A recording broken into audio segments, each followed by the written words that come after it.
Cette table ronde qu'on va commencer sans plus tarder. Je vais donner la parole à Margot qui a gentiment accepté d'animer cette discussion. Merci Mathieu. Donc, bonsoir à toutes et à tous. On va donc débuter cette table ronde sur la réappropriation culturelle et politique de la figure de la sorcière et de la sorcellerie. Je vais laisser la parole successivement à Isabelle Cambourakis, Camille Dusselier et Lily Hook qui vont nous parler pour Isabelle de la réappropriation de la sorcière par les féministes de la seconde vague.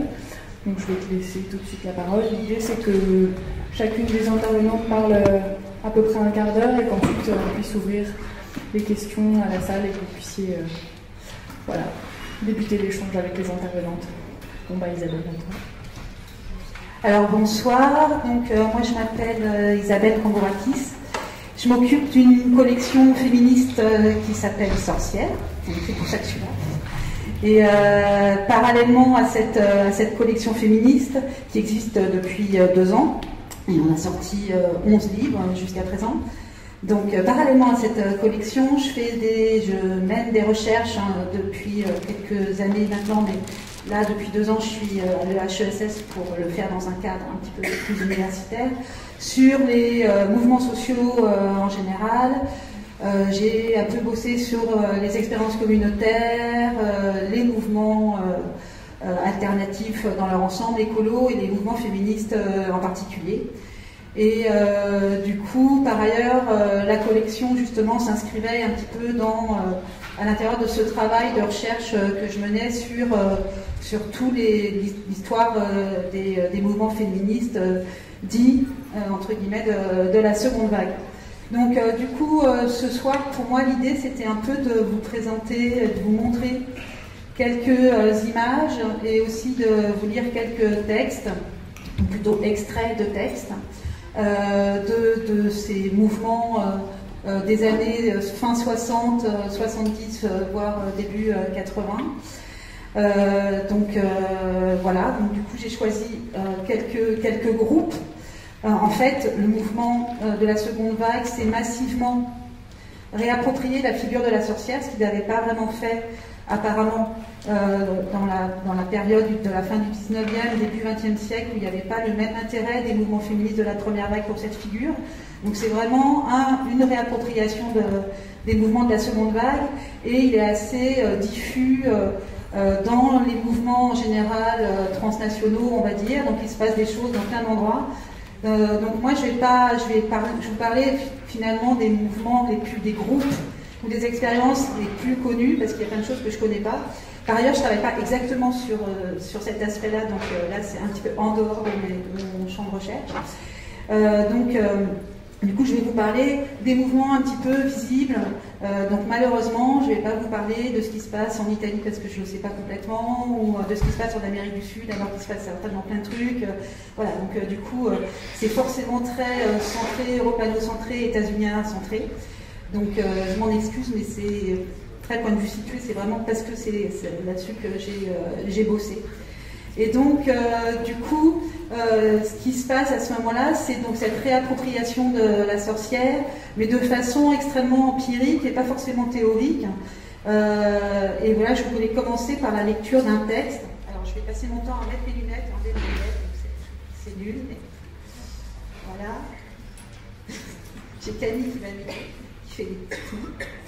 Alors, je vais commencer justement par la lecture d'un texte d'une Allemande qui était paru dans une revue allemande qui s'appelait New German Critic. En même temps, c'est un petit anglais, mais bon, bref. Et donc, justement, qui disait... Donc, c'est une revue qui date du début des années 80. Donc, qui disait « L'insertion de la sorcière dans le vocabulaire visuel et linguistique féministe de tous les jours s'est faite spontanément plutôt que de manière préméditée. La renaissance du mot, de l'image et du motif a sans aucun doute quelque chose à voir avec le nouveau mouvement des femmes, tandis que dans l'ancien mouvement, cette figure jouait à peine un rôle. Mais pas dans le sens où des femmes érudites se tourneraient consciencieusement et scientifiquement vers une archéologie féministe à caractère historique, creusant l'une après l'autre les couches du passé pour finalement découvrir dans les pogroms de sorcières de la fin du Moyen-Âge la preuve de l'oppression des femmes. Il y a après tout bien assez d'oppression dans le présent. Ce n'est pas la marée de travaux théoriques et historiques qui a lancé l'usage fréquent et exemplaire du mot et de l'image, ni provoqué la stupéfiante renaissance de la sorcière. Les sorcières empiriques d'aujourd'hui, les femmes qui s'appliquent ce terme à elles-mêmes, ont au premier abord bien peu en commun avec les sorcières historiques qui furent brûlées sur l'échafaud. Jusqu'à récemment, elles n'avaient même pas une image très claire de l'existence des sorcières dans le passé.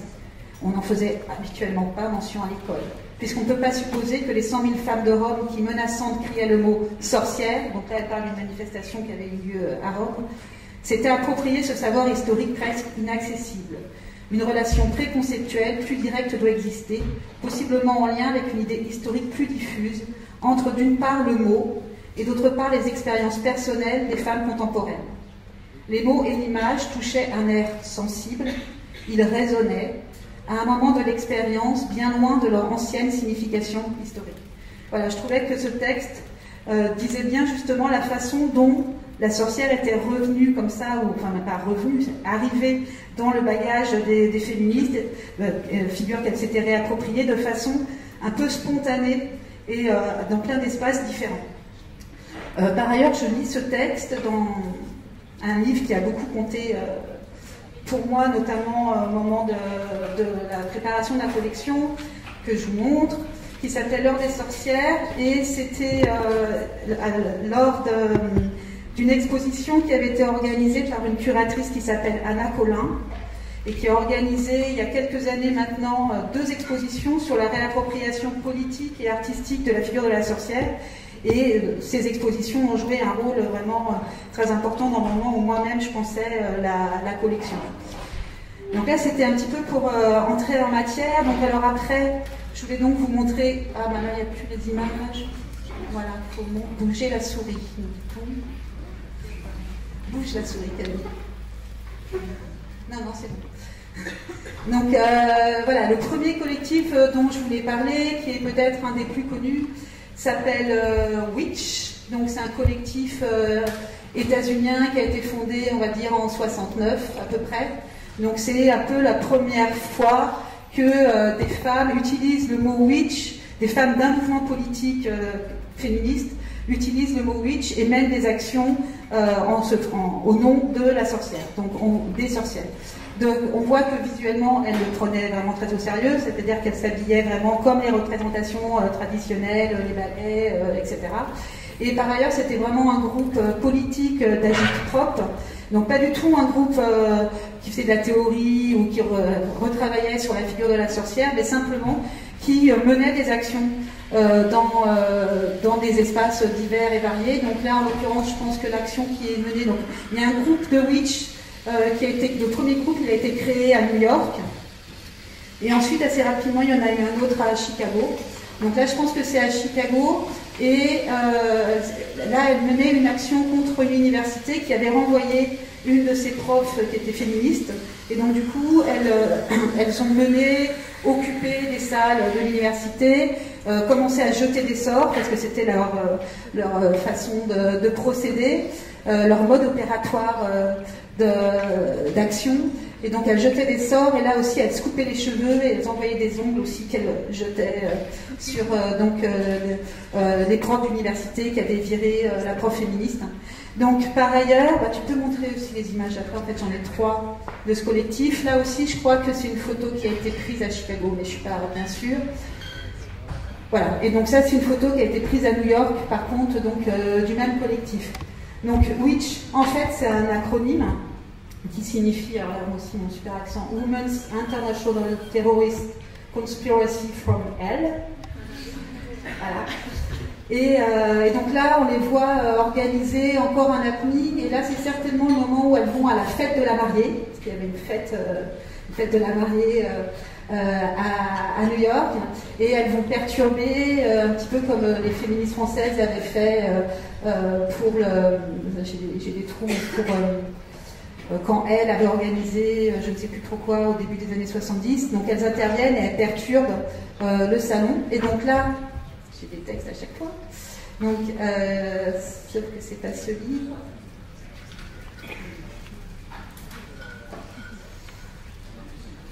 Non, ça va. Donc je voulais du coup vous lire leurs textes parce qu'elles ont écrit aussi beaucoup de manifestes et beaucoup de tracts qu'elles distribuaient. Donc je voulais vous lire 2 passages. Alors.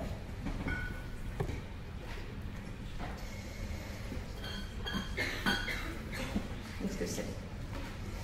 Witch, c'est tout et toutes les femmes. C'est le théâtre, la révolution, magie, terreur, joie, fleur d'ail, charme. C'est la conscience que les sorcières et les gypsies furent les premiers combattants et guérillas contre l'oppression, en particulier l'oppression des femmes à travers les siècles. Les sorcières ont toujours été des femmes qui osaient être excitantes, courageuses, agressives, intelligentes, non conformistes, curieuses, indépendantes, libérées sexuellement, révolutionnaires. Vos cibles, tout ce qui est répressif, uniquement destiné à l'homme, rapace, puritain, autoritaire. Vos armes, théâtre, satire, explosion, magie, herbe, musique, costumes, caméras, chants, masques, stickers, la peinture, les pochoirs, les films, tambourins, briques, balais, fusils, poupées vaudou, charrettes, chandelles, cloches, craies, ongles, grenades à main, bagues à poison, magnétophones, fusibles, encens, toute votre magnifique imagination sans limite. Votre pouvoir vient de votre être femme, donc c'est très seconde vague, et il se réalise en travaillant de concert avec vos sœurs. Vous êtes une sorcière en étant femme indomptée, furieuse, joyeuse et immortelle. Et dans celui-là, c'est un jonglage. Donc là, c'est quand elles interviennent au salon de la mariée. Venez sorcières, gitanes, féministes, étudiantes, nos sœurs noires et portoricaines, professionnelles, femmes au foyer, assistées sociales, venez toutes les femmes opprimées de tous les âges et de tous les statuts conjugaux. Venez au premier et dernier Bride and Fair de New York. Apportez des affiches, des ballets, des costumes de la conscience, de la colère, des décoctions de sorcières, de l'amour, des robes de mariée, des tambourins, des malédictions, du rire, de la solidarité, des alternatives. Nous créons nos propres rituels et festivals, nous présenterons nos propres spectacles anti-mode, nous nous rencontrerons ainsi que les futurs mariés participants au salon, dans un geste d'autodéfense contre l'ennemi commun. Nous distribuerons des sacs Witch pour voler à l'étalage. Nous partagerons du chocolat chaud et des expériences, nous lancerons des sorts, nous célébrerons le théâtre de guérilla et nous exigerons la fin de la structure patriarcale et de la société tournée vers le profit. Voilà, donc oui, elles mènent des actions dans des espaces patriarcaux, hétérosexuels, etc., mais aussi dans des espaces capitalistes, dans des entreprises, etc., où elles vont aussi jeter des sorts. Donc ça, c'est le premier, et c'est quand même un mouvement assez important. En fait, elles pratiquent aussi, déjà, elles disent pratiquer des coven. Donc, je ne sais pas si tu reviendras sur cette terminologie-là après, Camille, mais donc, c'est l'organisation de base, on va dire, des groupes sorcières, et notamment des groupes sorcières néo-païennes des années 70-80. Mais déjà, elles disaient s'organiser en coven, c'est-à-dire des groupes plutôt qui tournaient autour de 8-10 femmes. Et du coup, il y a plusieurs coven qui existent aux États-Unis en général pendant toute la période.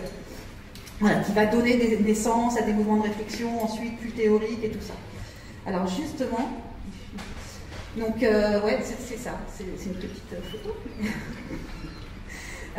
Donc ça, c'est un des livres qui a été écrit au début des années 70, donc par Barbara Ehrenreich et Deirdre English, donc livre que j'ai réédité, qui s'appelle Sorcières, sages-femmes et infirmières, et qui justement est symptomatique, représente l'effort théorique qui est fait à un moment donné pour repenser l'histoire du point de vue des femmes, et donc ce qu'elles appelaient, notamment Witch, commettre l'histoire au féminin, et ce qu'on appelait aussi Her Story en anglais, qu'on a emprunté à Elsa Dorna, parler de histoire avec un grand E à la fin.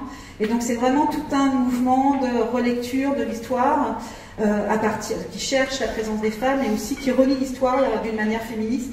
Et donc là c'est un des premiers textes qui essaye justement, qui appréhende la chasse aux sorcières de la Renaissance sous l'angle justement féministe qui n'avait pas été fait jusqu'à présent, et donc qui du coup réintroduit le moment de la chasse aux sorcières dans une histoire plus longue du capitalisme par ailleurs, parce que c'est des marxistes quand même, donc c'est des textes dont beaucoup dont Silvia Federici va aussi qui s'imprégnait beaucoup pour écrire ensuite les livres qu'elle a écrits sur la sorcière, comme Capilane et la sorcière par exemple.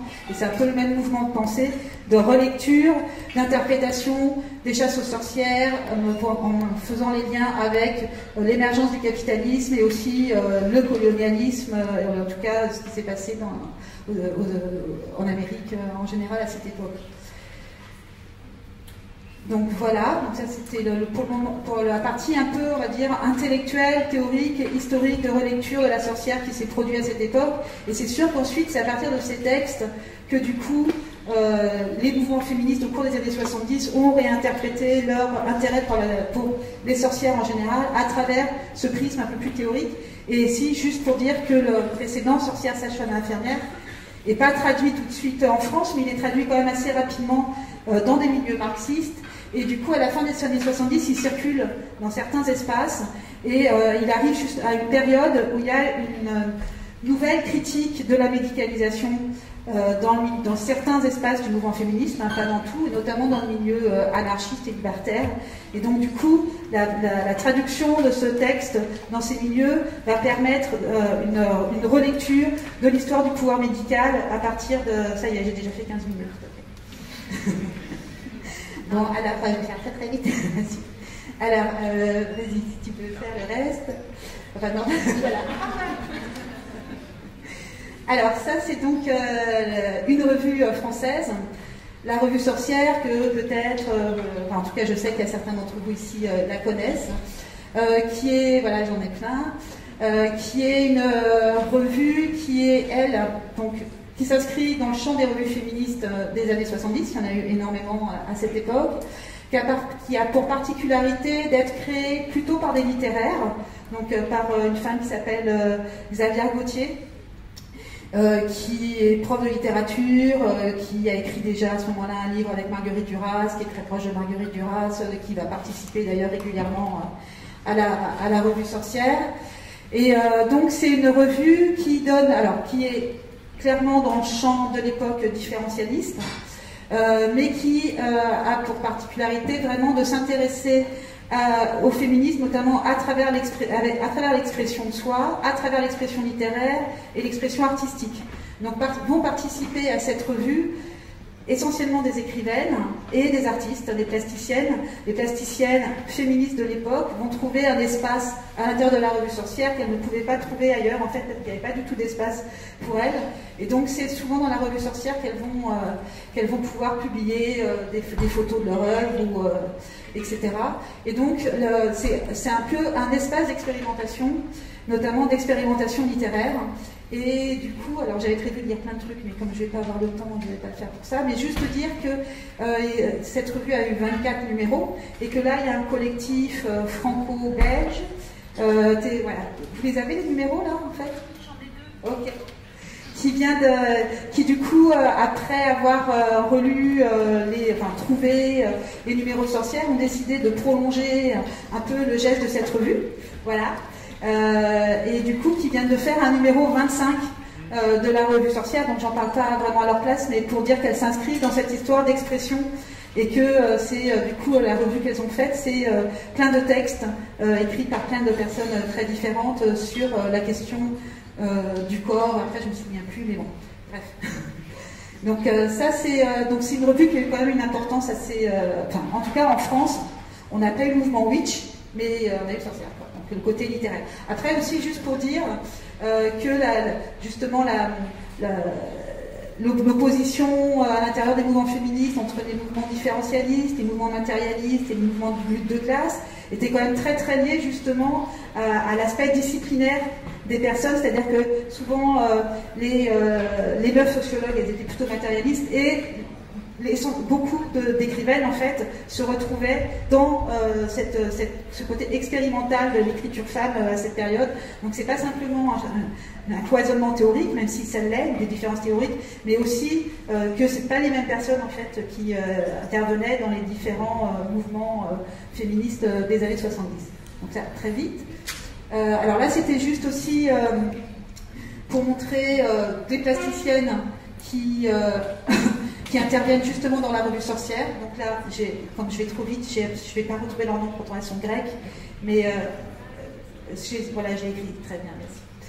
Maria Clonaris et Caterina Tomaki, qui étaient des vidéastes, qui ont fait un énorme travail vidéaste à cette époque, et dont on voit plusieurs photos, travaux dans la revue. Donc là, c'était un peu pour illustrer des plasticiennes qui se retrouvaient dans la revue. Alors, pourquoi j'ai mis ça?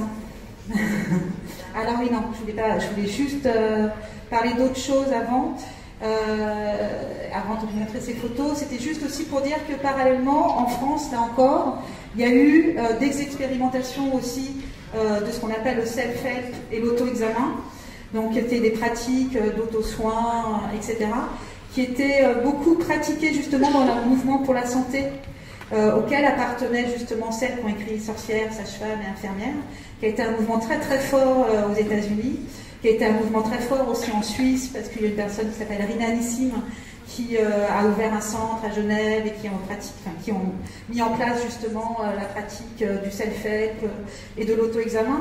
Donc on dit régulièrement que ça ne s'est pas trop passé en France, ce qui est vrai, mais il y a quand même eu des espaces de pratique de l'auto-examen. Et du coup, je voulais lire un tout petit passage parce que justement c'est assez rare qu'on en parle. Et j'étais tombée... je respire. En faisant mes recherches l'année dernière, parce que je travaillais sur les liens entre le mouvement écologique et le mouvement féministe, j'étais tombée sur une revue écolo qui est a priori pas féministe du tout, qui s'appelle La Gueule Ouverte, sur la description de ce qui s'était passé dans un lieu assez alternatif qui s'appelle les circos. Je vous dis parce que je pense que ça, à un moment donné, il en parle dans le texte. Et donc, à un moment donné, il était dans les circos, c'est-à-dire Lyon. Il y a 4 jours en non-mixité qui sont organisés avec plein de femmes différentes, et pas seulement des femmes du milieu féministe, même si, mais aussi des femmes du coin, donc des femmes plus ordinaires que celles qui appartenaient au mouvement. Et du coup, il se passe quelque chose de tellement incroyable que la journaliste de La Gueule Ouverte, qui appartient par ailleurs au mouvement féministe, écrit et raconte ce qui s'est passé dans le journal. Donc du coup, je tombe sur cette description. Alors, et il s'est passé quelque chose qui donne à penser qu'une réappropriation de l'espace, mais pas d'un espace ghetto, était possible. Quelque chose non pas de l'ordre du rationnel, je dirais de l'ordre du magique, un autre langage. Il est très difficile de parler de magique avec des mots d'un ordre cartésien, sauf à faire des phrases syncopées, allusives, qui déconstruisent ce langage. Difficile de traduire ce qui est de l'ordre du corps. Voilà. Au cours de 4 journées, les choses ont évolué jusqu'au moment culminant qui a été la fête, après l'histoire du spéculum. Il y avait du magnétisme dans l'air. Pourtant, une fête. Alors, pardon. Ensuite, parce que ce qui se passait de féerique a empli toute la campagne environnante. Magie qui évoquait la présence de sorcières. Étrange nuit dans la campagne brionnaise. Venues d'ailleurs, des filles, des nanas, des femmes, des mères, des folles, des minettes, des sorcières, des mémées, des vierges, des martyrs, des femmes battues, des femmes fleurs, des femmes fatales, des bonnes femmes et des femmes, des hystériques, des mal baisées, des bio-énergisées, militantes ou pas, mais qui n'avaient pas vraiment envie de l'être. Chacune à son rythme, selon ses désirs, on a discuté sous l'arbre, grimpé dedans, ri à table, dansé autour du feu, en cercle, lieu magique et fusionnel qui importait beaucoup plus que la notion de temps. On était là, chaudes ensemble, avec cette envie si intense et cette peur de l'inconnu. Un matelas sur le foin, un rideau de femme, et en main notre objet, notre outil de découverte, le spéculum. Nos accessoires, une lampe de poche, des miroirs, des Kleenex et de l'alcool, et on a vu. Des roses, des rouges, des plats, des bombés, des lisses, des plissés, des ronds, des qui se cachaient et qu'on ne trouvait pas, des femmes enceintes, du sang, des pertes, des fils de stérilet. Voilà, donc elle publie ça dans une revue qui n'a absolument rien à voir avec le schmilblick et qui n'est pas spécialement féministe. Donc forcément, après, ils ont eu quelques courriers des lecteurs, et des lectrices aussi. Mais juste, enfin, c'était pour donner... Enfin, parce qu'on voit rarement, justement, il n'y a pas les traces de self-help, on ne les trouve pas dans la presse vraiment féministe, etc. Donc du coup, en fait, on voit que ça existait en tombant par hasard sur d'autres types de textes. Voilà, donc je voulais en parler. Et alors ensuite, alors là... mais ça c'est pour montrer des images. Alors là, du coup, en fait, c'était juste pour dire que s'il y a eu quelques expériences en France, et notamment la revue Sorcière, qui s'inscrivait vraiment quand même dans ce courant un peu transnational, la limite, malgré tout, des Françaises, c'était tout ce qui touchait la spiritualité et l'aspect proprement magique, parce que là vous avez vu la réappropriation des sorcières dont je vous parle dans ce mouvement, c'est pas du tout une réappropriation qui s'intéresse, en tout cas pour ce moment-là, au côté païen, magique, mais vraiment sur réappropriation du corps, action politique, expérience littéraire ou artistique, etc. Or, aux États-Unis, assez rapidement, notamment autour de la baie de San Francisco, il va y avoir justement le mouvement néo-païen qui va fusionner dans certains espaces avec le mouvement féministe et créer donc un mouvement qui s'appelle la Wicca dianique, donc qui est un mouvement de néopaganisme féministe, voire lesbien, parce que c'est aussi une figure lesbienne, une personne lesbienne qui a initié le premier coven de Wicca. Donc ça émerge en fait assez rapidement dès la fin des années 60 aux États-Unis. Mais alors ça, par contre, du coup, ça ne traverse absolument pas l'Atlantique. Enfin, non pas que les Françaises connaissent pas vraiment ce qui s'y passe, mais que là, vraiment, il y a une limite qu'il ne faudrait quand même pas dépasser. Et donc, dans Sorcière, justement, c'est notamment Nancy Houston qui écrit des textes dans Sorcière, qui, elle, vient du Canada et connaît bien les mouvements anglo-saxons, donc qui est qui n'est pas du tout réceptive à ce qui se passe et qui, du coup, critique très très fortement ce qui va se passer justement dans les mouvements néo-païens. Et donc, à un moment donné, dans un des numéros de la revue Sorcière sur la sorcellerie, elles écrivent « Notre intérêt pour les sorcières n'est donc pas un retour à une mentalité archaïque. Et nous tenons à nous placer hors de cette mode que dénonce Nancy Houston chez les féministes mystiques. C'est l'intérêt pour les femmes d'en bas, en lequel nous nous reconnaissons, encore plus que dans celles qui, héroïnes exemplaires, sont parvenues sans se régner à occuper une place digne de l'histoire. » Donc là, on voit vraiment qu'il y a vraiment une ligne qui n'est pas possible pour... Alors ça ne veut pas dire, là encore, qu'il n'y a pas eu des tas d'expériences dont on ne sait rien, mais qu'en tout cas, la ligne, c'est vraiment surtout ne confondons pas avec ces féministes mystiques. Alors qu'en Allemagne, ça y allait à plein à ce moment-là. Donc du coup, c'était juste pour évoquer justement toutes ces expériences spirituelles, païennes, etc. Mais là, je pense que vous allez peut-être un peu plus en parler, en tout cas en lien avec vos pratiques. Et dire que du coup, ça émerge, ces expériences spirituelles, et néo-païennes, et sorcières, et magiques, dans plusieurs espaces, au moins, dans les milieux qu'on appelle séparatistes, les milieux lesbiens états-uniens, notamment des lesbiennes qui vont vivre dans les terres lesbiennes en Oregon.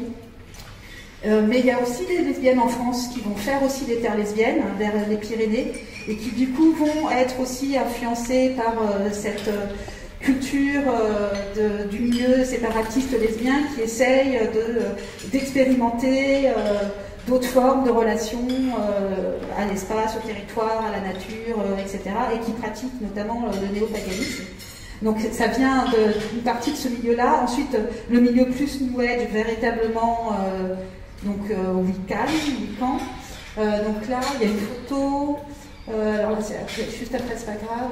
Alors ça, oui. Donc ça, on l'a utilisé pour la couverture d'un livre qu'on vient d'éditer qui s'appelle Reclaim sur les textes écoféministes et qui est donc une illustration d'une revue qui s'appelait Woman Spirit et qui était une de ces revues qui circulaient dans les milieux lesbiens séparatistes. Donc on voit le type d'iconographie qui était mis en place. Et donc celle d'après, voilà, donc ça c'est celle qui elle s'appelle Susanna Budapest, et c'est la première à avoir fait connecter, à inventer entre guillemets la Wicca dianique à San Francisco, et c'est un peu dans son coven que Starhawk, qui est une certainement des plus connues militantes, on va dire écoféministes, néo-païennes, voilà, états-uniennes. C'est toi, tu la connais pour de vrai, donc on en parle. Donc c'est auprès d'elle, entre guillemets, qu'elle a expérimenté dans les premiers coven. Et alors juste pour la petite histoire, à un moment donné, elle se retrouve dans une fâcheuse position en prison parce qu'elle a écrit des textes qui ressemblent un peu à des textes que tu as pu écrire sur comment faire des bougies, des cierges, machin, etc. Donc elle se retrouve en prison et elle envoie des lettres justement à la revue Sorcière en disant bon, des meufs qui s'appellent sorcières, elles peuvent peut-être m'aider. Mais là, elle tombe sur Nancy Houston qui dit mais ça va pas, non, on va quand même pas aider cette folle aux États-Unis. Donc c'est assez drôle quand on tombe sur ces textes-là. Et sinon, un autre justement espace important où a été vraiment traitée la figure de la sorcière, expérimentée, etc., c'est le milieu artistique, évidemment, états-unien, notamment autour de ce qu'elles appelaient la réémergence de la grande déesse. Et donc là, en fait, c'est un peu toutes les images. Du coup, là, je vous ai pris plusieurs images de plasticiennes donc, de cette époque qui travaillaient autour, donc là, c'est Julie Chicago, par exemple, qui travaillait vraiment autour de cette notion de... Là, c'est Caroline Schneemann. Là, je ne sais plus comment elle s'appelle. Voilà, elle est islandaise. Alors ça, c'était autre chose, c'était pour parler d'aujourd'hui. Et donc, juste pour cette réémergence de la figure de la sorcière, et à un moment donné, il y a un texte qui est publié encore dans la revue Sorcière.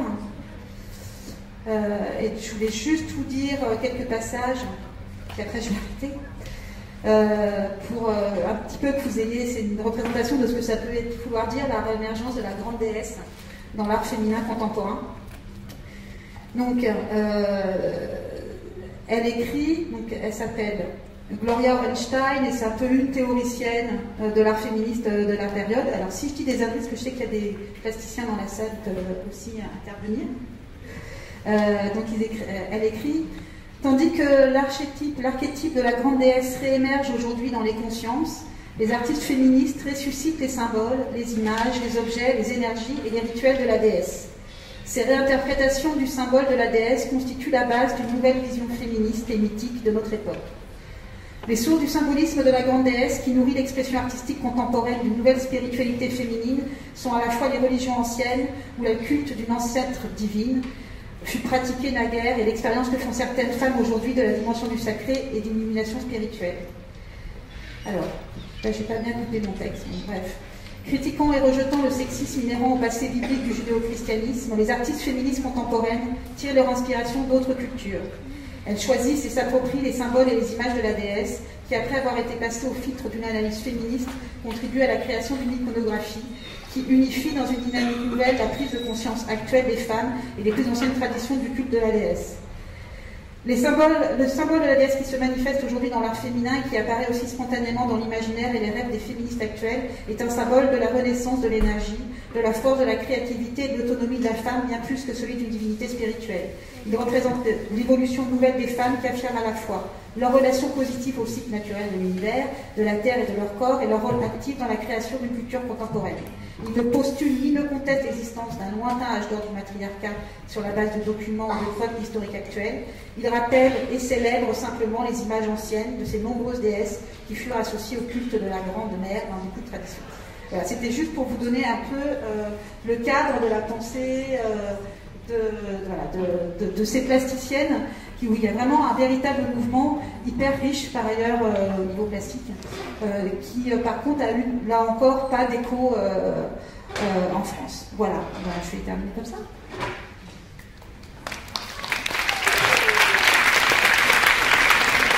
Merci Isabelle.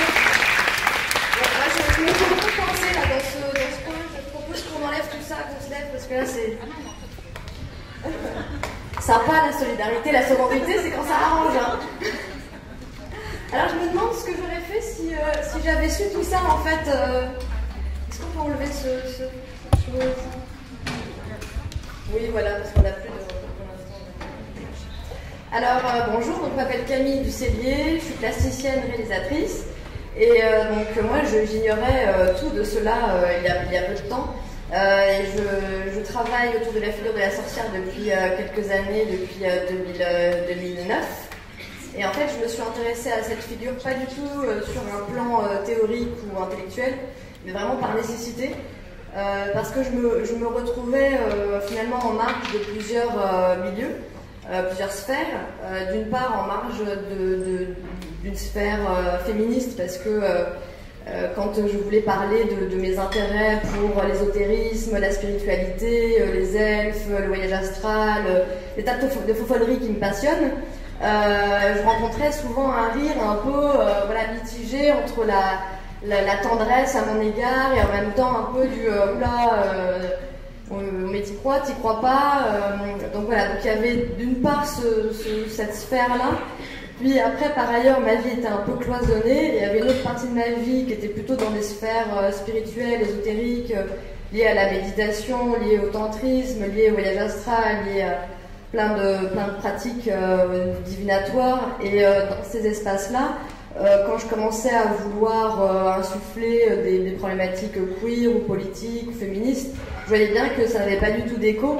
Et que les gens trouvaient ça plutôt incongru, ou n'avaient pas l'habitude de faire ça, ou de méditer pour, je sais pas, en mémoire aux femmes violées dans le monde, ou je sais pas, ou en lien avec les questions trans, donc voilà, donc j'étais tout le temps un peu comme ça entre deux univers, et donc en fait la figure de la sorcière, elle m'est plus apparue comme la possibilité d'un trait d'union dans mon existence, dans ma réalité. Alors après, le fait, ma mère est féministe, j'avais déjà vu la revue Sorcière, donc je pense que ça a dû quand même un peu impacter ma cervelle, mais c'était quand même plutôt de l'ordre de la nécessité et de me dire, mais tiens, finalement, cette figure pourrait être un trait d'union dans ma vie entre cet espace féministe et cet espace spirituel, et pourrait peut-être aussi être une alliée. Donc du coup j'ai commencé à vouloir un peu convaincre mes amis féministes en utilisant cette amie, cette alliée, cette sœur sorcière, en me disant peut-être que on peut concilier les deux et essayer de trouver un moyen de rassembler ces deux univers. Donc voilà, donc je sais pas si c'est les mêmes personnes qui sont revenues qui étaient à la projection juste avant.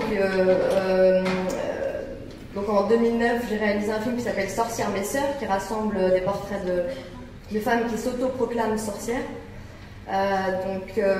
Sont 5 actes de sorcières contemporaines. Et puis ensuite, on a projeté aussi un court film qui s'appelle Sorcières queer, qui est donc le premier épisode d'une série du nom de Salvia comme la sauge. Et cette série en fait a pour objectif de décliner, on va dire, chaque épisode c'est une journée, une nuit dans la vie d'une pratique sorcière. Et donc il y a 2 épisodes pour l'instant, Sorcière queer et Sorcière Wicca, qui se passe effectivement dans un coven, donc un rassemblement, un groupe de sorcières, et là en l'occurrence un groupe mixte queer français, donc ça a quand même le mérite d'être dit parce que ça existe. C'est vrai que c'est pas forcément hyper présent dans la culture en France, ça l'est énormément aux États-Unis ou dans la Bay Area ou dans le monde anglo-saxon, c'est un peu plus facile de tisser des liens. Mais il y a quand même aussi des coven en France et certainement que on les connaît pas tous parce que les gens ils font pas forcément un truc comme ça qui revendiquent forcément. Voilà, je sais plus quoi dire. Alors donc du coup, est-ce qu'il y a des questions? Parce que du coup tout à l'heure on n'a pas discuté et on est peut-être un peu frustré de ça, donc si jamais ça peut m'aider là tout de suite. Il y a des questions de gens qui étaient là, qui voulaient me dire des choses? Non, personne? C'est embêtant. Camille vient de partir à San Francisco là justement et j'aurais bien aimé que tu racontes peut-être en quelques mots ce que tu as vécu là-bas. Oui, alors donc quand j'ai appris au fur et à mesure justement l'histoire de la réappropriation de la figure de la sorcière, et Starhawk, donc qui est une écrivain, une activiste, une sorcière, une prêtresse, une prof de permaculture, enfin elle est multiple, elle est beaucoup de choses, Starhawk, habite dans la Bay Area avec plein d'autres figures qui m'interpellent comme Donna Haraway, Angela Davis, Annie Sprinkle et Beth Stephen. Donc voilà, j'ai un peu fait mon pèlerinage à San Francisco là, pendant 3 semaines, en ayant la chance de suivre une chorégraphe qui s'appelle Nina Santes et qui va faire sa prochaine pièce de danse sur les sorcières et qui m'a embauchée pour faire le travail documentaire de terrain et d'interview sur place. Et donc ce que j'ai fait, donc, c'est de rencontrer ces femmes, et notamment quand j'ai rencontré Starhawk, ce qui était très drôle les premières minutes, les premiers moments, c'est que en fait, elle et une de ses très proches amies qui s'appelle Donna Reed, qui est une réalisatrice féministe, se sont rencontrés il y a une trentaine d'années en faisant un pèlerinage en Europe sur les traces, sur les lieux importants de l'histoire des sorcières. Et moi et Nina, on était là en pèlerinage sur l'histoire des féministes, des sorcières américaines. Donc il y avait une sorte de parallèle comme ça où finalement, on finit tous par faire le pèlerinage dans l'autre sens. Donc voilà. Et effectivement, aux États-Unis, c'est impressionnant à quel point spiritualité, rituel et espace politique, c'est tout le temps très connecté. C'est-à-dire que quand ils font des actions directes, il y a des hôtels, il y a des cérémonies. Quand ils font des rituels de reclaiming ou des rituels de Wicca, donc des rituels pour la pleine lune ou en connexion avec la nature, c'est toujours en lien avec une problématique de justice ou de justice sociale et d'environnement, comme ils disent. Donc ça, pour nous, c'est très perturbant à quel point c'est entremêlé et on n'a pas tellement l'habitude de le voir. Enfin, si on voit des groupes activistes en France, c'est assez rare qu'il y ait des hôtels autour de... Par exemple, il y a un jeune homme noir qui a été tué devant un commissariat il y a quelques mois aux États-Unis, et un groupe de femmes sont venus pour nettoyer le devant du commissariat. Donc c'est même pas pour jeter un sort à Trump, ça aussi ça a été fait, mais carrément pour nettoyer l'espace dans lequel une barbarie avait été faite. Et c'était dans la continuité de manifestations et d'actions. Donc c'est tout le temps présent. Ou, par exemple, j'étais aussi étonnée dans les librairies, parce que justement, par rapport aux livres et à ce qu'on peut faire avec des librairies, les devantures des librairies, c'était souvent des hôtels en hommage à des gens du quartier qui sont décédés et qui ont eu une importance locale, parce qu'ils sont très quartier, association et tout ça. Donc parfois, il n'y a pas de livres, c'est des hôtels dans les vitrines de librairies. Et puis, que vous dire d'autre? Oui, donc voilà, c'est toujours très entremêlé. Et par exemple, une chose aussi incroyable, j'ai eu la chance d'aller, grâce à Starro, d'ailleurs, qui m'a dit qu'il y avait ça pendant que j'y étais, au Panthéacon. Alors, juste le billet d'avion pour aller voir ce festival et ramener ce programme que je vous laisse à disposition regarder, c'est juste incroyable. C'est incroyable parce que là-dedans, vous avez, je pourrais le lire pendant 3 heures, ça serait du théâtre contemporain, mais on s'en passe. Mais il faut le lire quand même parce que c'est incroyable. Ce sont toutes les heures des tas de discussions, rituels, workshops sorcières. Et donc ça se passait dans un hôtel de luxe dans la Silicon Valley. Donc l'anti-forêt, tu vois, tu te dis c'est dans une forêt, ils sont tous nus. Non, pas du tout. À Silicon Valley, le truc de geek absolu, et dans un hôtel de luxe avec 10 étages remplis de païens. Tous, on a l'impression de voir toutes les séries, Vikings, Buffy contre les vampires, tout ça rassemblé, incarné dans des individus. Donc tu t'assois, tu regardes, tu patientes. Et après, toutes les 2 heures, tu peux aller donc faire des rituels ou des discussions, des workshops, et se côtoient dans ce lieu-là des workshops, par exemple, sur l'antifasciste, donc où on apprend collectivement à mener des actions très concrètes, très pratiques sur comment on pourrait s'organiser là ensemble. Donc par exemple, on était répartis en groupes, on avait chacun un cas à traiter de comment on pourrait réagir contre des groupes fascistes ayant déjà été localisés. Donc c'est vrai, c'est des choses très pratiques, et 2 heures plus tard, on peut assister à un rituel de reclaiming, on est 50 et on invoque les éléments et les points cardinaux, et tout en faisant des liens avec des problématiques actuelles.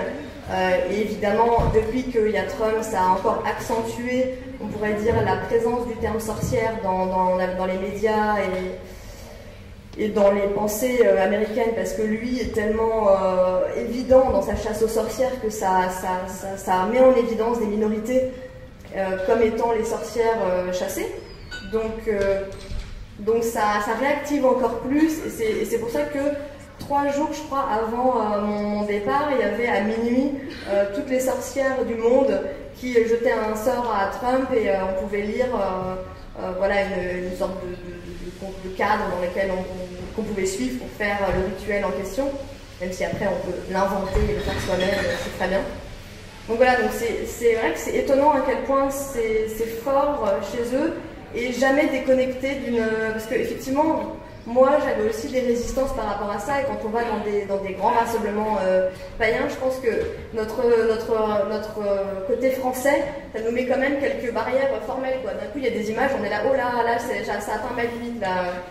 Et le fait d'un coup d'être rattrapé par des problématiques politiques, c'est vrai que moi ça m'a encore plus convaincue, où j'étais vraiment en écho en me disant mais voilà, c'est vraiment ça qu'il faut faire, ou j'ai envie de faire. Et pourquoi c'est important et pourquoi c'est intéressant, c'est aussi parce que quand on vit tout le temps dans des actions directes, dans des perspectives politiques, parfois on a tendance à dire toujours non aux choses. Non, j'ai dit non, et du coup on ne sait pas à quoi on dit oui aussi de temps en temps, parce que c'est un peu fatigant de dire tout le temps non. Et du coup, c'est vrai que ces lieux de rituel, c'est aussi le moment où on va dire non à quelque chose et oui à d'autres valeurs, à se faire du bien, à se protéger en tant que communauté, à être dans de la tendresse, voilà, donc cette dimension take care dans les communautés, je trouve que ça marche bien quand on est ensemble en train de faire quelque chose. Et là, c'est le contraire de ce qu'on fait, parce que justement, on parle beaucoup, mais ce que j'ai appris là-bas à travers tous ces workshops et tout, c'est justement ne pas parler. Et faire des choses avec les gens de manière non verbale.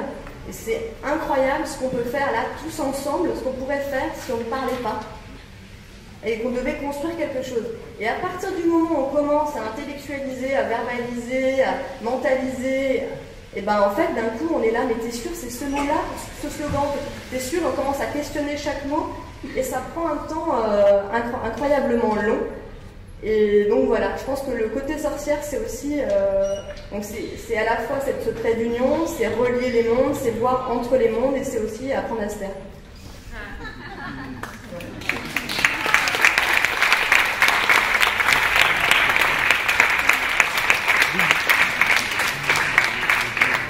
Wow, ok. Vous auriez pu vous mettre d'accord sur une manière d'intervenir, comme ça je me serais fait raccord. Je ne sais pas si je dois être debout, je ne sais pas si je dois lire mes notes. Je ne sais pas si je dois mettre des images. Non. Moi je suis plasticienne et en fait je suis militante aussi. Et du coup je viens de milieu où on a tendance à déclamer quelque chose au début. Alors j'avais prévu une page de disclaimer, histoire de bien situer, passing privilège, à quoi j'appartiens, etc. Déjà je vais ralentir parce que je sais que je parle très vite et vous avez intérêt à me dire de ralentir. Mais je vais quand même remercier d'abord la Club de m'avoir invité, Mathieu de m'avoir invité 2 fois, parce que j'ai déjà dit non 1 fois et après j'ai compris que je pouvais le faire.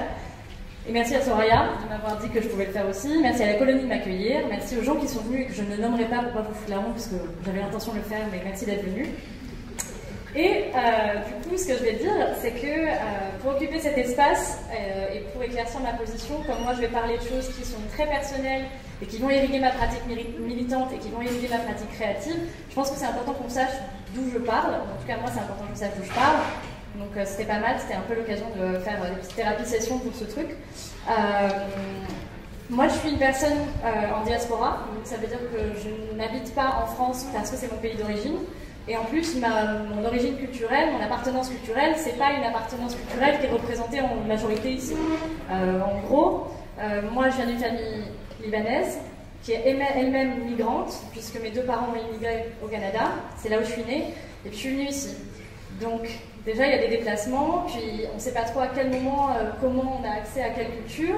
Et puis, de la même manière que ce qui pourrait être un paramètre pour me décrire comme une personne racisée, pour définition, une personne racisée, c'est une personne non blanche, pas nécessairement en termes de mélanine, mais en termes aussi de la manière dont elle est perçue par les groupes sociaux et la manière dont elle est traitée. Même si ça pourrait être un paramètre pour moi, j'ai l'air très blanche.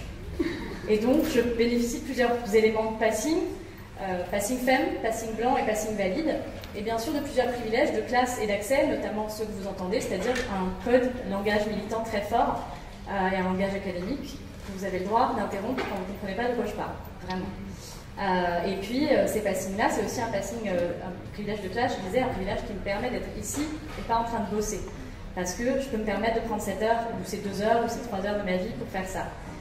Donc j'essaie de ne pas reproduire des grosses violences en parlant trop vite, en parlant trop codifié, en parlant trop blablabla, mais je sais qu'il y en a nécessairement.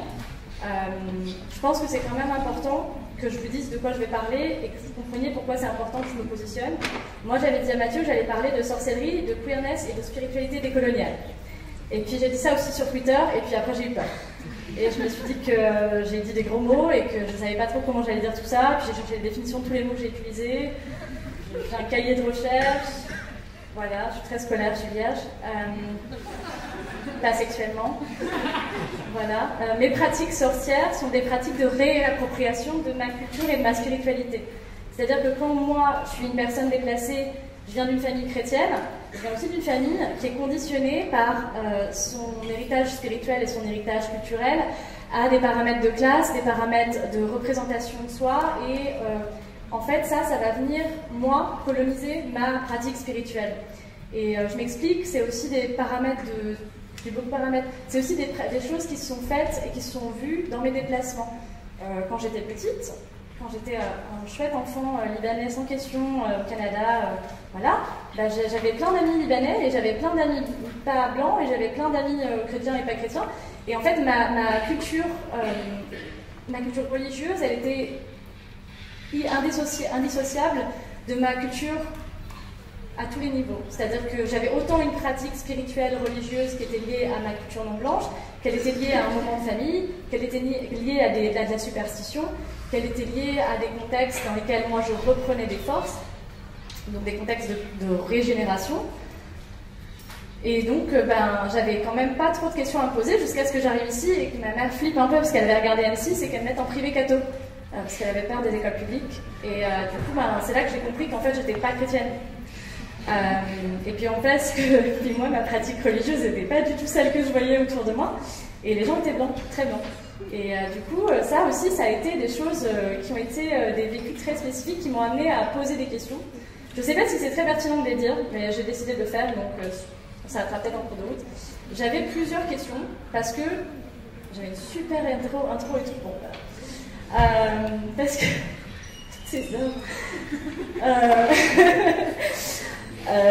J'avais plusieurs questions parce qu'en fait l'idée c'était que ça croise des réflexions militantes, des réflexions créatives et des réflexions identitaires. Bon, j'aime pas beaucoup ce mot mais je vais l'utiliser en étant périphène, donc ça c'est cool. En fait l'idée c'était de réfléchir pour moi et probablement j'espère avec vous à des formes de résistance, des formes de régénération et des formes d'empowerment ou d'empuissancement qui soient féministes, queer et spirituelles. Ce qui, a priori, déjà est contradictoire souvent. Parce que tu l'as dit, Camille, et c'est d'ailleurs le cas. Souvent, on sépare. Et moi, je suis une personne dont l'essentiel de mes désignations et de mes identités sont contradictoires. Je suis arabe et je suis libanaise. Alors déjà, ça, je vous expliquerai, apparemment, c'est contradictoire. Je suis non blanche et en même temps, j'ai un passing blanc. Je suis queer et je suis féministe, mais en même temps, est-ce que j'ai une pratique religieuse ?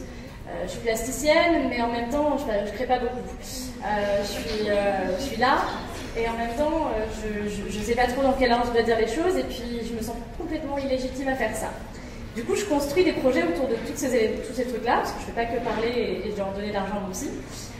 Mais l'idée, c'était... Je suis désolée, c'est devenu un one-man show, ma mère a gagné le alors l'idée, c'est que en fait, moi, je réfléchis à plusieurs questions, et l'une de ces questions, c'est est-ce qu'il existe une récupération féministe et queer d'une spiritualité à l'extérieur d'un contexte post-colonial, diasporique, déplacé et non blanc? Ou alors, est-ce que être sorcière et être non blanche, c'est une contradiction? Ou alors, est-ce qu'il existe une survie des traditions spirituelles et superstitieuses de ma culture qui ont été parfois incorporées dans des pratiques religieuses, mais qui ne sont pas religieuses? J'y viendrai. Est-ce qu'il existe une résistance spirituelle horizontale, apatride et areligieuse? Voilà, donc ça c'est des problématiques, j'aurai le temps d'y répondre un jour dans ma vie, mais c'était intéressant de les poser parce que moi je ne suis pas quelqu'un qui s'est construite spirituellement de manière paisible et je pense que c'est le cas de beaucoup de personnes queer et c'est peut-être le cas de beaucoup de personnes féministes, notamment parce que ce soit en contexte diasporique ou non, que ce soit en contexte de personnes racisées ou non, on n'est pas souvent reconnu dans les héritages spirituels que l'on a. Être une personne genderqueer, trans, de genre non conforme, ou gay, ou lesbienne, ou pansexuelle, ou d'autres dénominations, désolé, je ne les ai pas toutes là. Toutes ces dénominations-là, elles n'existent pas dans nos textes quand on hérite de ces textes sacrés, elles n'existent pas dans la reconnaissance, elles n'existent parfois même pas dans nos langues d'origine. Moi, je ne peux pas dire genderqueer à ma mère en arabe. Ça ne marche pas. C'est pas grave, au Liban, de toute façon, on utilisera les 3 langues, mais ça marche pas un moyen, quoi. Et je sais, et je vous invite à regarder, il y a un texte très beau en anglais qui est écrit par une femme trans arabe qui dit qu'elle n'existe pas dans sa langue. C'est des vraies questions, en fait. Quand on est en contexte féministe et quand on est en contexte queer et quand on est en contexte de militance antiraciste, comme aussi j'ai récupéré les outils, on est constamment en train de se demander comment on fait le tri avec ce qui nous appartient dans nos héritages et ce qui nous appartient qu'on veut garder. Parce que moi, mon héritage culturel et religieux et spirituel, c'est un héritage qui est marqué par un impérialisme chrétien, c'est-à-dire qui est marqué par un classisme chrétien et qui est marqué par une hiérarchisation de l'acceptabilité au Liban. Notamment, et arrêtez-moi si je me trompe parce que je sais qu'il y a des Libanais et Libanaises dans la salle, mais notamment parce que le Liban n'est pas été une colonie comme l'Algérie, le Liban a été sous mandat français.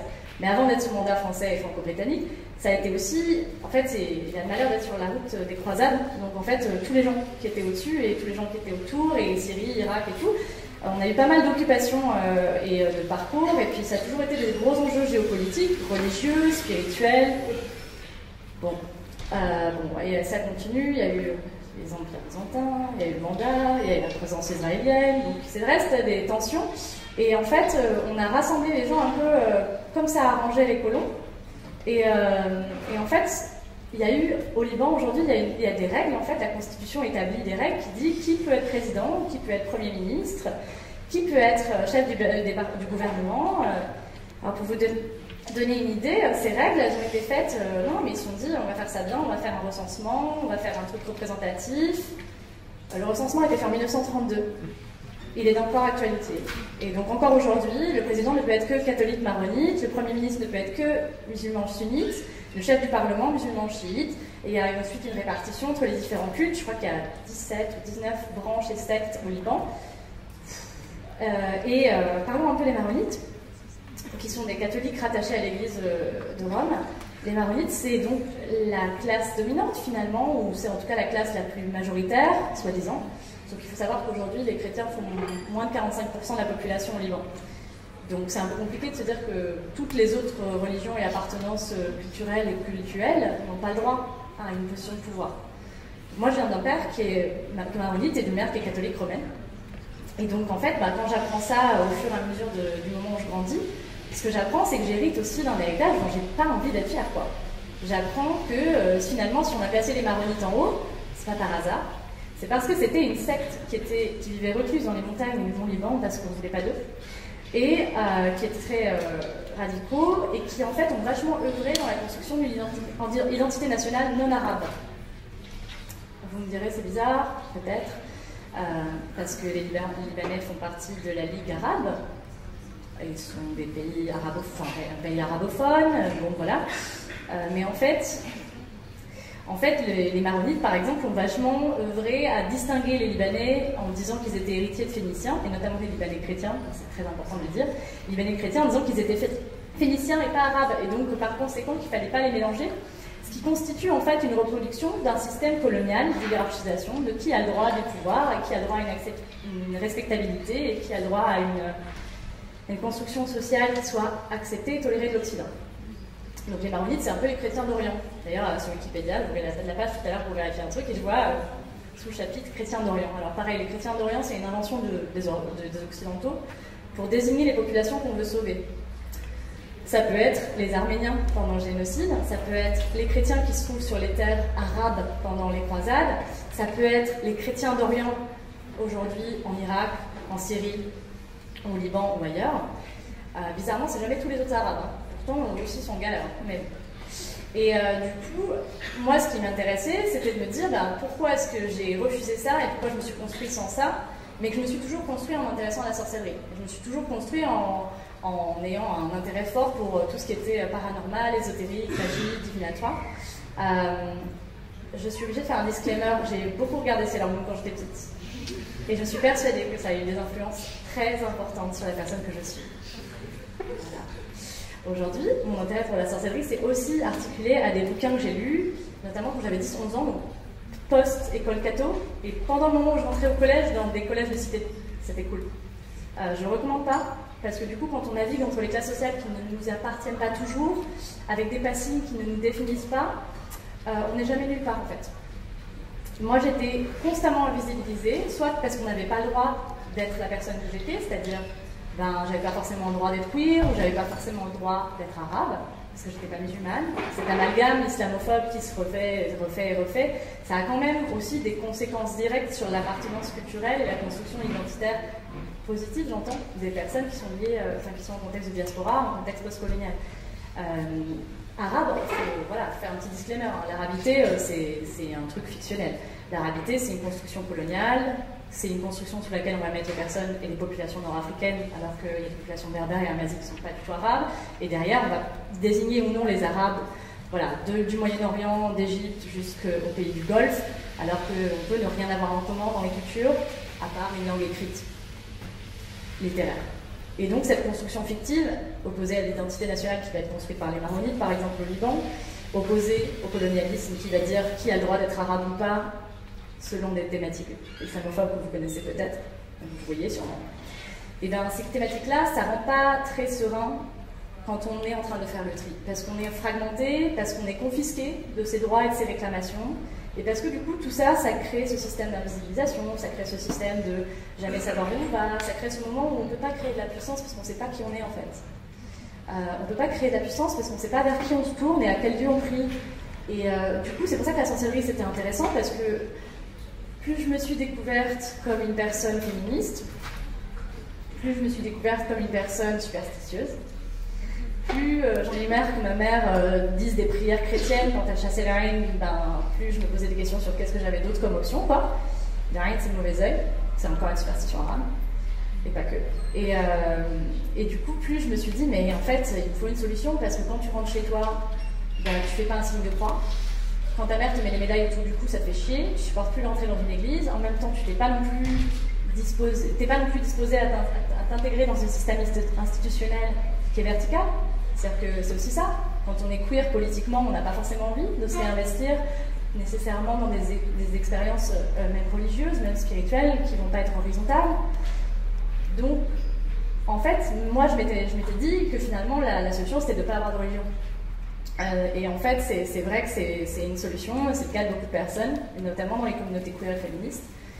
Moi, la limite que j'ai trouvée, c'est que je trouve encore aujourd'hui, c'est qu'en fait, on a quand même besoin de recharger ses batteries, quoi. On a quand même besoin d'arrêter la fatigue militante 2 minutes.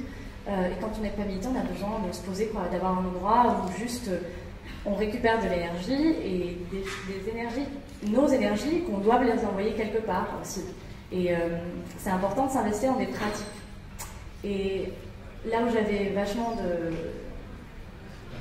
j'avais beaucoup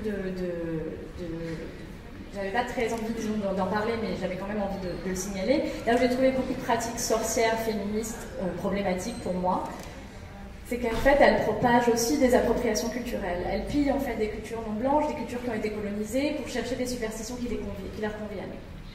On peut être sorcière féministe et pas coloniale, en fait. On peut être sorcière féministe et faire attention au fait qu'on soit blanche ou pas, qu'on soit ou pas de notre pays d'origine, et qu'on soit ou pas en diaspora. Ça change les choses par rapport à ce qu'on peut réclamer, ça change les choses par rapport à ce qu'on a le droit de donner ou pas en cadeau à des gens sur l'autel de la sorcellerie féministe et la sororité. Moi, j'ai pas très envie de voir des gens piller des cultures qui ont déjà été suffisamment pillées, en fait. J'ai envie qu'on sache, en tout état de fait, à quoi ça appartient, à qui ça appartient, et qu'on ne réduise pas des cultures à ces superstitions, et qu'on s'en moque pas. Parce que c'est le même chemin, en fait, inverse, que de se moquer de la religiosité et de se moquer de la superstition, et de nier aux gens leur droit de pouvoir se constituer avec ça aussi. Et la sorcellerie, là aussi, je trouve que c'est intéressant. La sorcellerie, je viendrai sur qu'est-ce que seraient les pratiques que moi je défendrais ou utiliserais. C'est qu'en fait, déjà à l'époque, donc durant la grande chasse aux sorcières et depuis, oui, mais j'ai vu qu'on pouvait faire plus, donc désolée. Mais là où je trouve ça intéressant, c'est que déjà à l'époque, c'était quand même une punition.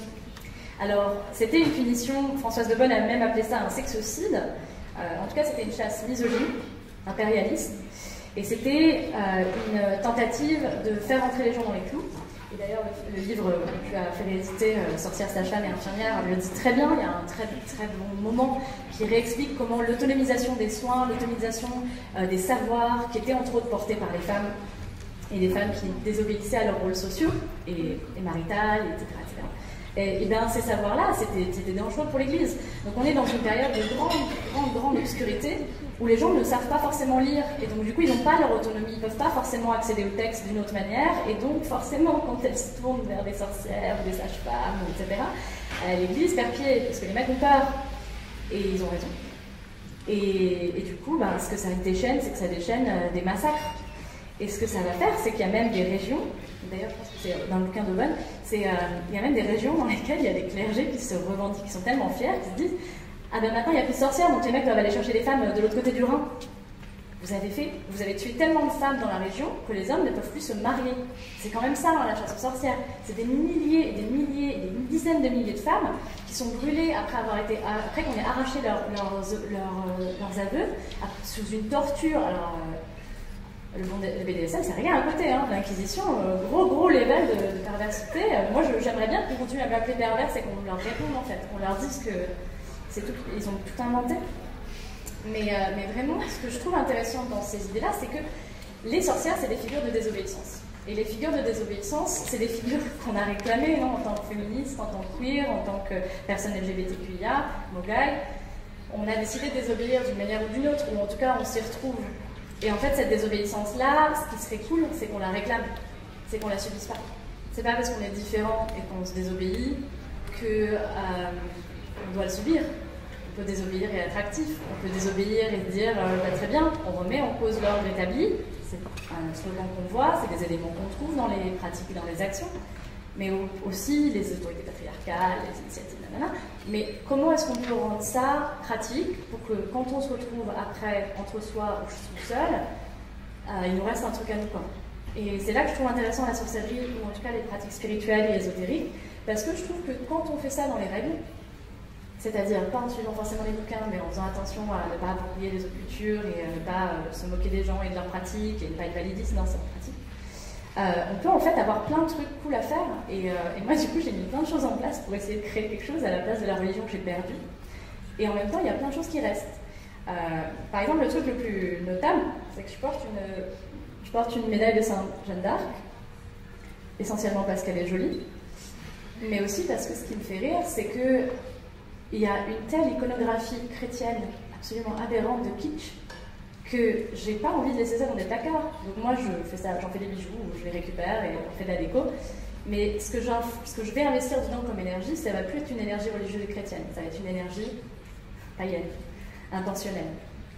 Et du coup, ce que je trouve moi fort pour moi, c'est de réclamer des pratiques qui vont me donner du savoir, de la puissance, des outils de compréhension, des outils d'éclaircissement des situations. Et des outils en fait qui sont du self-care, qui sont le fait de s'occuper de soi, qui sont des hygiènes de vie, qui sont des manières de répondre à des sociétés qui voudraient qu'on utilise les mêmes systèmes qui sont mis en place. Par exemple, l'herboristerie ou la lithothérapie, donc le fait d'utiliser les pierres ou d'utiliser les herbes et les plantes, au lieu d'aller chez le médecin et de prendre un paracétamol. Ça ne veut pas dire que je ne fais pas l'apologie de l'herboristerie. Si vous avez besoin de prendre des médicaments, prenez-les et c'est très important. Mais ce que je veux dire, c'est que ce qui est intéressant dans le fait d'avoir du savoir, c'est qu'on s'autonomise. C'est qu'on a des alternatives.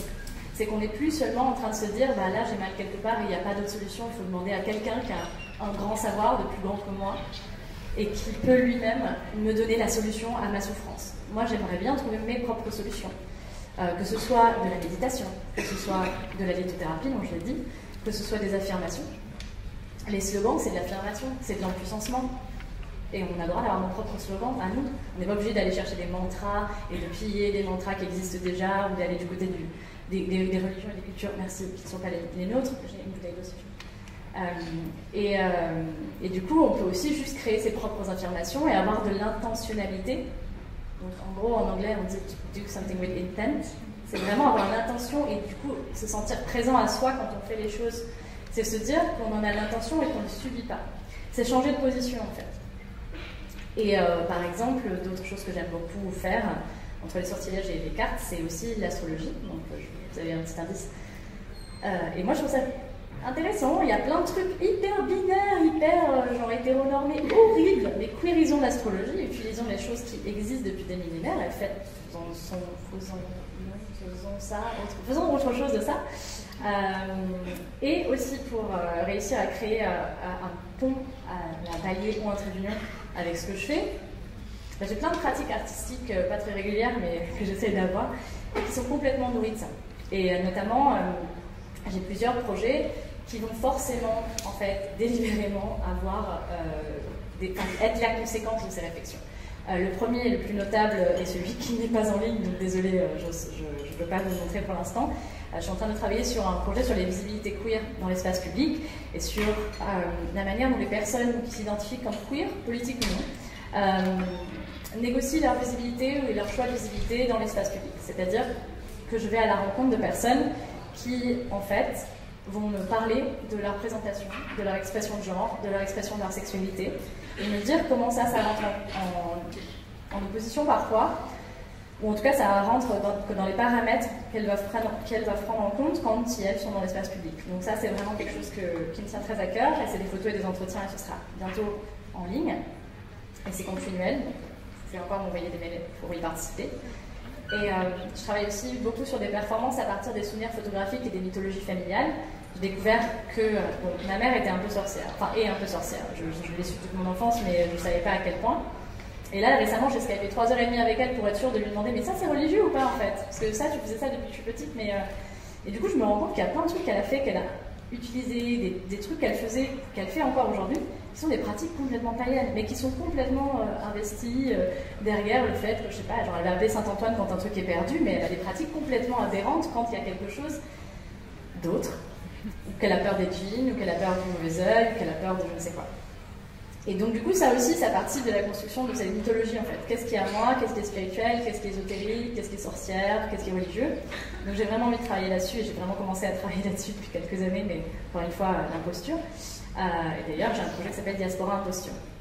J'ai un projet qui s'appelle Diaspora Imposture parce que je trouve que c'est très difficile de se signaler en tant que personne diasporique et de se trouver une légitimité à réclamer ce qui nous appartient. Quand on est invisible, à part pour acheter des falafels, je ne parle pas arabe, ou quasiment pas. Quand on me parle arabe, je ne sais compter que jusqu'à 10, donc c'est compliqué quand on me donne un chiffre, et que je fais des erreurs, et en même temps que je peux avoir les larmes aux yeux dès que j'entends quelque chose, ou qui me rappelle à quelque chose, ou des odeurs de barhoud qui me rappellent à chez moi, c'est des trucs, d'encens, c'est des trucs qui vont me faire avoir des dissociations perpétuelles avec les environnements dans lesquels je me trouve. Et pourtant, on ne va pas me reconnaître. Et la reconnaissance, c'est hyper important, en fait, dans l'inscription de soi. Et j'aimerais juste finir en signalant 3 projets, mais qui ne sont pas forcément les seuls, et de toute évidence, ce ne sont pas les seuls, mais c'est 3 projets qui m'ont énormément fait de bien ces 2 dernières années, peut-être, ou en tout cas depuis au moins 1 an et demi, 2 ans, qui sont des projets qui questionnent les identités queer et diasporiques, et aussi spirituelles, que je vous engage vivement à aller voir. Pour l'un d'eux, ça va être facile, c'est le film Diaspora Situation de Tarek Lakrissi qui passe samedi midi ici, et qui est un film très beau, qui est un documentaire très beau à la rencontre de personnes queer en situation de diaspora, artistes majoritairement, et qui vont en fait discuter d'elles-mêmes, mais du coup qui parlent aussi de ça, de trier ce qui leur appartient ou pas. Il y a Jasmine Allah de Samra Habib, qui est une photographe pakistanaise et canadienne, qui est un merveilleux projet à la rencontre de personnes queer et musulmanes, et qui en fait parle de leur rapport à ces 2 identités ensemble. Il est en ligne, elle écrit beaucoup aussi, il y a beaucoup d'articles sur The Guardian et tout qui viennent d'elle. Elle est sur les réseaux sociaux, donc Samra Habib, elle est vraiment formidable, et le travail qu'elle fait est extrêmement précieux. Et Michael Owina, qui est photographe, qui s'occupe du projet également merveilleux, Limitless Africans, qui est avec l'accent. Limitless Africans, qui est un article, qui était un projet photographique et d'entretien autour des diasporas africaines et queer, partout. Lui, si je dis pas de bêtises, il est états-unien et suédois, et il travaille sur ces différentes diasporas, sur ces personnes qui circulent, et leur fait, entre autres, avec de merveilleuses photos et de très belles mises en scène, réclamer leur héritage et leur appartenance, entre autres spirituelle et queer. Et du coup, voilà, j'ai posé plein de questions. Je suis ravie à l'idée qu'on puisse discuter de qu'est-ce que vous faites pour vous recharger et de partager des pratiques de self-care. Et on peut aussi dire du mal du classisme et du colonialisme, je suis là pour ça. Merci beaucoup de m'avoir écouté.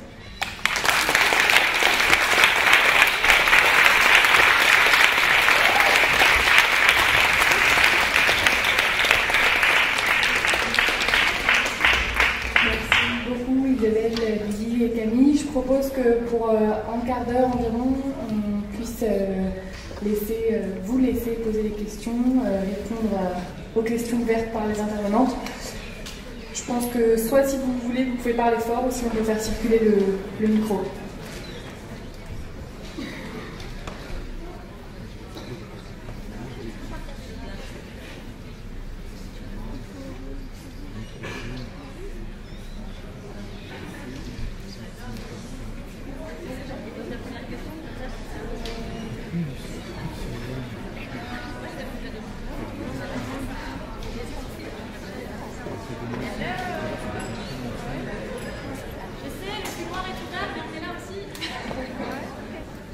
Moi j'avais une question technique, enfin de vocabulaire. Enfin, je peux. D'accord. Bonsoir, merci beaucoup pour l'intervention et les points d'attaque éventuels très divers et intéressants. Moi je me demandais juste Je me demandais juste la différence entre ce que vous dites de régénération et self-care, et éventuellement, s'il y a des parallèles et des liens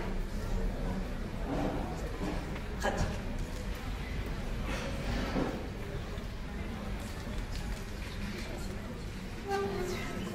Alors en fait, self-care en anglais n'a pas forcément de traduction équivalent positif ou valide, genre qui fonctionne en français. Quand je dis régénération, je pense à healing, donc je pense à guérison en français, ce qui ne fonctionne pas en français, parce que les healing, c'est pas juste le fait de guérir, c'est aussi le fait de se recharger énergétiquement, c'est aussi le fait d'avoir plus de force. Ça peut être aussi des pratiques de grounding en sorcellerie, ça peut être aussi ces choses-là, d'ancrage, merci, d'ancrage. D'ailleurs, je ne l'ai pas dit, mais Tumblr est incroyable pour créer de la communauté queer et sorcière. Utilisez Tumblr, allez-y. Et donc oui, grounding et ancrage et healing et tous ces mots-là qui sont malheureusement des mots dans une langue coloniale également, mais qui sont des mots qui n'ont pas leur équivalent ici. Et quand je dis en français, et quand je dis régénération, pour moi la différence avec self-care, c'est que self-care peut être à vocation de prendre soin de soi sans avoir l'intention spirituelle qu'il peut y avoir dans healing. Donc j'essaye de faire cette distinction-là, mais c'est juste pour pouvoir donner les deux options aussi. Elles ne s'opposent pas.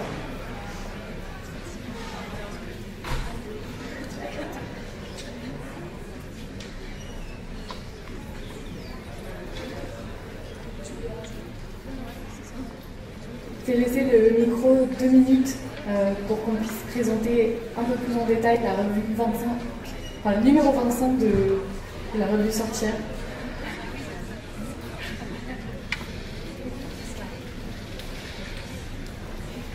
Bonsoir, je suis Pascale Barret.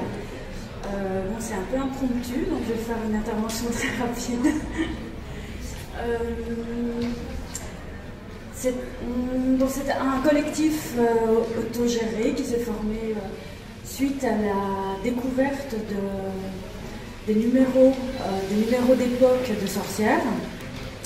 Et ensuite, ça a suivi par un mailing, donc on était des personnes d'horizons très différents. Et on a créé de manière tout à fait autogérée le numéro 25 qui s'appelle La Monstre. Donc La Monstre, c'est une thématique qu'on a soulevée suite à de longues discussions ensemble et à la lecture des numéros. Voilà. Donc en fait, on a décidé de ne pas relier la revue. Elle est en feuillet à l'intérieur, en impression riso, et elle est possiblement prête à être augmentée. Donc on est aussi disponible pour monter des ateliers pour augmenter la revue.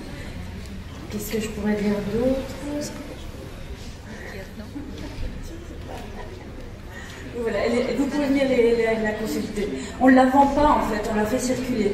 Donc si vous la prenez, enfin j'en ai malheureusement que 2. Après vous pouvez laisser vos contacts et on peut échanger, en envoyer.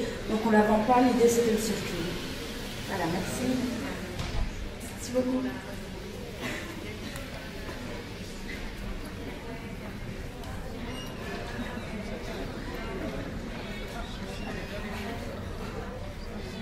Oui, en fait, j'avais une question pour toi. Est-ce que dans cette mouvance queer de récupération de la sorcellerie, il y a une distinction on voit classiquement une distinction entre magie blanche et magie noire.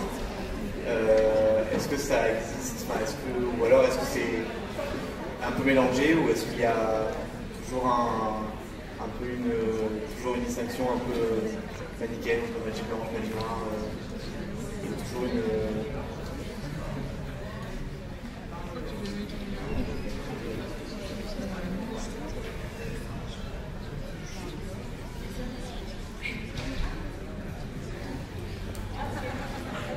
Ok, mais moi c'est très simple en fait, je suis trop superstitieuse pour faire de la magie noire.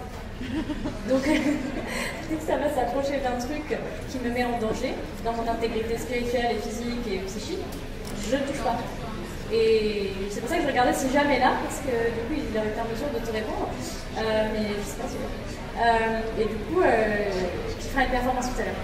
Et du coup, c'est vrai qu'il y a des questionnements sur la magie noire et la magie blanche, je pense encore aujourd'hui. Après, je pense que d'un point de vue queer, finalement, je pense que Camille, en tout cas, Non, mais moi aussi, je pense que c'est pareil. Je toucherai pas à la magie noire, mais la question, je pense, intéressante, c'est justement pourquoi on parle de magie noire et magie blanche et à quel point on vit encore dans un monde binaire et associer justement le terme noir à quelque chose de négatif me paraît quand même assez problématique. Donc je pense que c'est surtout ça qui est important par rapport à ce terme. Après, noir, blanc, magie, ça n'a pas vraiment de sens, si ce n'est le fait d'avoir des pratiques où on se sent aligné et on sent qu'on n'est pas en train de projeter une intention négative sur autrui, parce que de toute façon après il y a le choc en retour, donc ça vaut mieux pas. Et voilà, et justement ce qui était intéressant dans le jetage de sorts des sorcières du monde contre Trump, c'est que justement, alors je sais plus comment était tournée la phrase, mais c'était assez marrant à quel point elles avaient réussi à trouver quelque chose qui n'était pas volontairement mal intentionné, c'est-à-dire c'était pas je souhaite la mort absolue de Trump par écartèlement, c'était plutôt il a peut-être quelque chose de mieux à faire que d'être président aujourd'hui. C'était en gros comment créer un sort qui ne soit pas justement pour soi-même se mettre dans une mauvaise intention, parce que c'est aussi générer pour soi des mauvaises énergies que de les envoyer. Donc moi c'est plutôt ça, mais voilà, le truc important c'est si justement on a envie de décloisonner et de plus être binaire versus le queer, pourquoi on reproduirait magie blanche, magie noire? Surtout que les mouvements queer ont quand même été fondés par des personnes racisées et que magie noire, magie blanche, c'est des oppositions coloristes.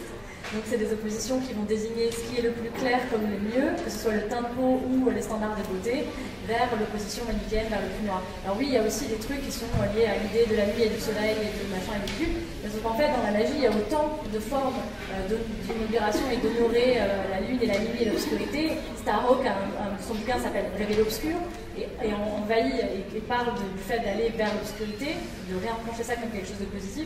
Donc c'est vrai que si on veut les opposer, je pense que le plus intéressant aujourd'hui, c'est de les opposer par intention.